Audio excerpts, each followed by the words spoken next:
प्रेम से बोलिए शिव गुरु महादेव की जय, मैया पार्वती की जय, गणेश भगवान की जय। हर हर महादेव। भोला खोला मंदिर बा खेलबा होली, भोला खोला मंदिर खेलबा होली, भोला खोला मंदिर बा खेलबा होली, भोला खोला मंदिर बा खेलबा होली।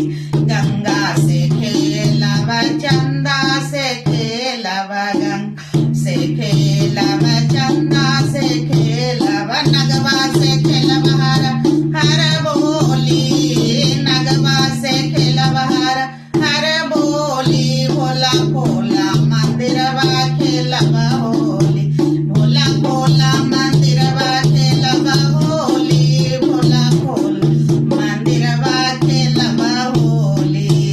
त्रिशूल से खेलबा, डामरुआ से खेलबा, त्रिशूल से खेलबा, डामरुआ से खेलबा, तोरा से खेलबा हर हर होली, तोरा से खेलबा हर हर होली। भोला खोला मंदिर बा खेलबा होली, भोला खोला मंदिर बा खेलबा होली, भोला खोला मंदिर बा